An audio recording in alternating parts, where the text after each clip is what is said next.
मुंबई से लेकर दुबई के बीच अंडर वाटर ट्रेन के प्रोजेक्ट को लेकर काफी चर्चाएं।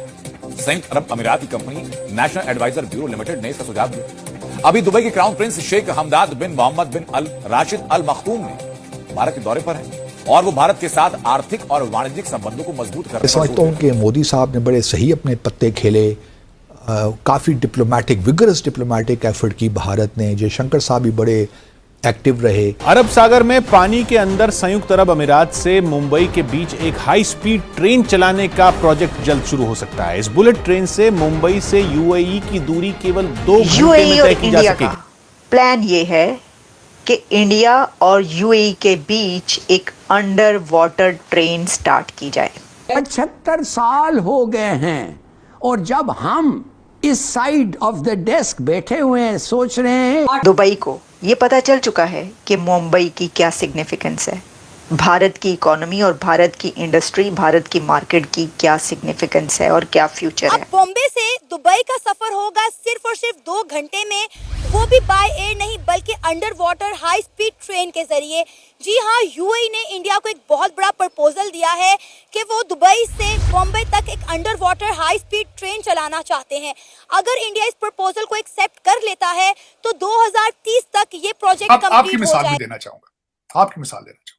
खाने को आटा नहीं है, खाने को आटा नहीं। सऊदी अरेबिया इस वक्त खुल गया, सैन में चल चुके हैं, बॉलीवुड के शोर हैं, लेकिन आप चाहते हैं जिहाद करना। दुबई से मुंबई तक क्रूड ऑयल भी जाएगा, तो क्रूड ऑयल के साथ साथ टूरिज्म भी होगा, गुड्स भी जाएंगी, ट्रेड भी होगी और भारत और दुबई की ट्रेड में बहुत ज्यादा इजाफा हो जाएगा। भारत अपने इस चीज में कामयाब ये होगा कि उनकी इकॉनमी इंप्रूव हो जाएगी। हेलो, जय हिंद दोस्तों। एसपी न्यूज़ 91 में आपका स्वागत है दोस्तों। जैसे कि आपने क्लिप में देखा, बॉम्बे टू यूएई जो सफ़र होगा सिर्फ मात्र 2 घंटे में होगा। ये जो ट्रेन है ये समुद्र के नीचे यानी कि अंडर वाटर और एक हाई स्पीड ट्रेन होगी। इसके जो थ्रू होने वाला है क्रूड ऑयल वगैरह और टूरिज़्म भी, मतलब जो यूएई का जो सफ़र था फ्लाइट के थ्रू, उससे बहुत ही चंद घंटों में यानी कि मात्र 2 घंटे में ये सफ़र तय होगा, यानी कि भारत से यूएई तक का। अब सोचने वाली बात यह है कि आपको पता ही है कि जो पाकिस्तान है वो अपने आप को इस्लाम धर्म का ठेकेदार मानता है और यूएई पूरे तरीके से कहीं ना कहीं मुस्लिम कंट्री है। और पाकिस्तान को इस बात का दर्द है कि जो यूएई है हमें छोड़ करके सिर्फ भारत के साथ ही प्रोजेक्ट या फिर कोई भी डील क्यों करना चाहता है, या फिर ऐसा क्यों होता है, वो अपने मुस्लिम भाइयों की तरफ क्यों ध्यान नहीं देता। अब इसे कौन समझाए कि आप लोग हुए जाहिल। यूएई ने कई बार तो इनके वीज़े बैन कर लिए, कई लोग इनके वापसी भेज दिए, क्योंकि वहाँ जाकर के भीख मांगना इनका काम होता है।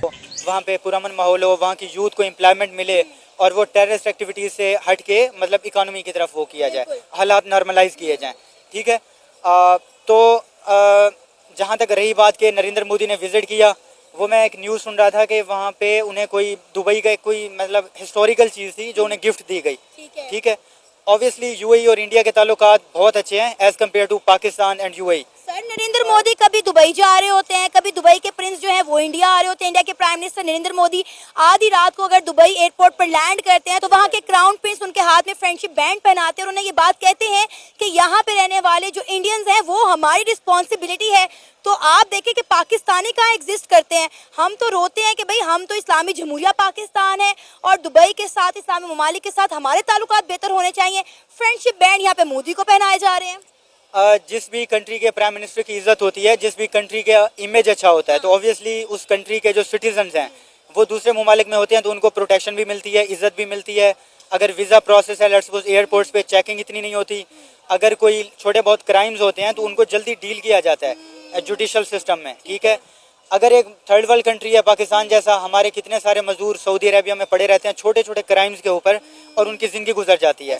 ठीक है, यूएई में मतलब हम तो अरब मुल्कों का वो हो गए हैं। ठीक है, ईंधन बन गए हैं। वहाँ पे गर्मी में मजदूरी कराई जाती है, इतना ज़्यादा लेबर के लॉज जो वायलेट होते हैं। क्यों?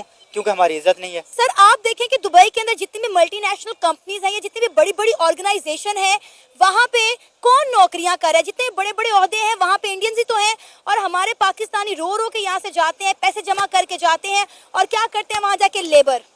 ऐसा ही है, मेरा एक दोस्त है, उसके जो अंकल है ना वहाँ पे पिज़्ज़ा डिलीवरी करते हैं। तो शुरू में वो पिज़्ज़ा डिलीवरी कर रहे थे, बाद में किसी गाड़ी वगैरह का लाइसेंस बनवाया। जब लाइसेंस बनवाने गए तो वहाँ पे जो एक ऑफिसर था वो इंडियन था।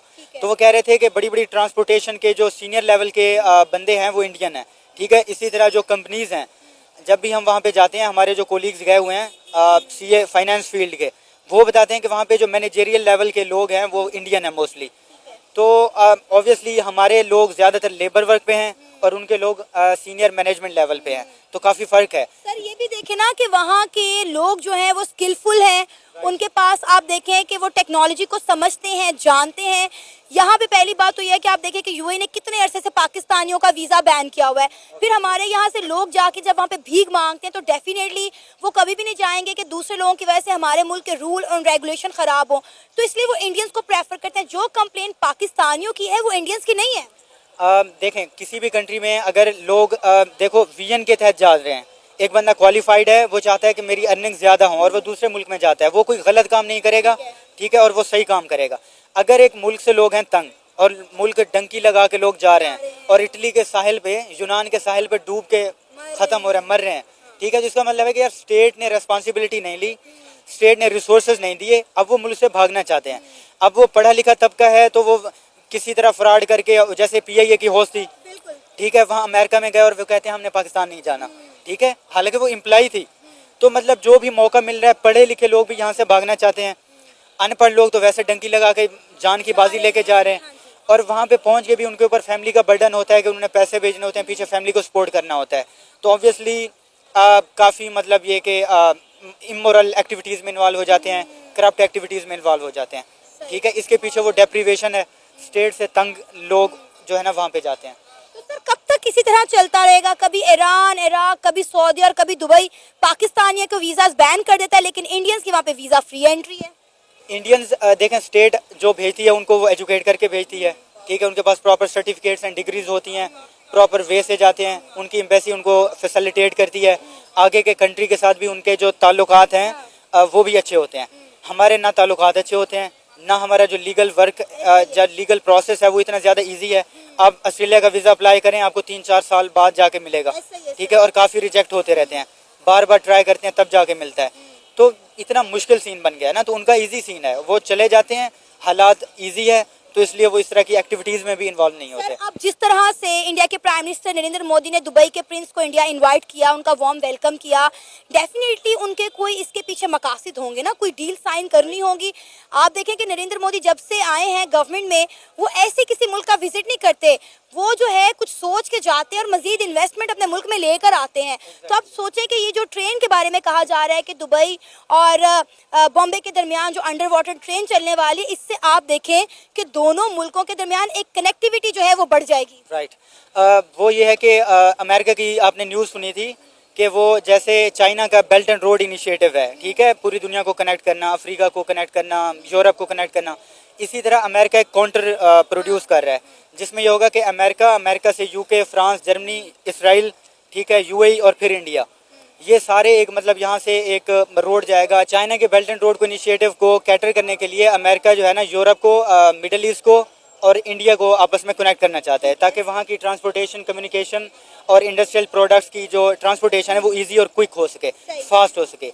तो मेरे ख्याल में ये एक इनिशियल इनिशिएटिव होगा जिसमें इंडिया और यूएई कनेक्ट होंगे, उसको फिर आगे यूरोप से बढ़ाया जाएगा और इस तरह करके अमेरिका तक एक रूट बन जाएगा। सर कहा जा रहा है कि इस ट्रेन की स्पीड जो है वो 600 से 1000 तक होगी। Right, this can be possible. जब इंसान सैटेलाइट सिस्टम के जरिए चांद तक पहुंच गए हैं तो हम किसी भी चीज़ पे हम उस पर स्टॉप क्यों लगाएं, कुछ भी मुमकिन है। और वैसे आपकी वो इंडिया में कहावत है, मोदी है तो मुमकिन है। हाँ, मोदी है तो मुमकिन है, तो नो डाउट आपको लगता है कि ये प्रोजेक्ट मुमकिन हो पाएगा? हाँ, कोशिश करें, टाइम लगेगा मगर मुमकिन हो जाएगा, पॉसिबल है। मतलब एक एस्टिमेट और बजटेड टाइम दिया जाता है, उससे ऊपर भी हो सकता है। जैसे MBS है, वो सऊदी अरेबिया की ट्रांसफॉर्मेशन करना चाहते हैं, तो वो एक ग्रेजुएशन प्रोसेस है, उसमें सोशल रिफॉर्म्स लाई जा रही हैं, उसमें जो क्लर्जी है उनको लाइक उन पर लिमिट्स लगाई जा रही हैं, वुमेन फ्रीडम को ऐसा प्रमोट किया जा रहा है, डाइवर्सिटी लाई जा रही है, कल्चरल डाइवर्सिटी आपने देखा होगा, कंसर्ट्स, ये सारा कुछ, और नियोम सिटी बिल्डअप हो रहा है, ठीक है। तो चीज़ें आहिस्ता आहिस्ता होती हैं। इसी तरह ये भी प्रोजेक्ट है, एक एस्टिमेटेड और बजटेड टाइम है, इसी को अभी से कहना कि ये पॉसिबल नहीं है या ये वो नहीं, एटलीस्ट इनिशिएटिव लिया जा रहा है, 2 सिटीज़ आपस में कनेक्ट हो रहे हैं, आगे भी होते रहेंगे। ये होता है कि एक विलिंगनेस है और कमिटमेंट है डिफरेंट कंट्रीज की, हम अपने आप को स्ट्रेंथन करेंगे अपने रिलेशन। सर, हमने हमेशा इंडिया को इस बात पर टारगेट किया है कि इंडिया के अंदर जो नरेंद्र मोदी की जमात है वो मुसलमानों के मुखालिफ है और नरेंद्र मोदी जो है वो गवर्नमेंट में इसी चीज का वोट लेकर आए हैं। लेकिन हम तो देख रहे हैं कि वो तमाम इस्लामी ममालिक के साथ ट्रेड कर रहे हैं, वहां के विजिट पर जा रहे हैं, फिर हम पीछे क्यों हैं और हम इस हिंदू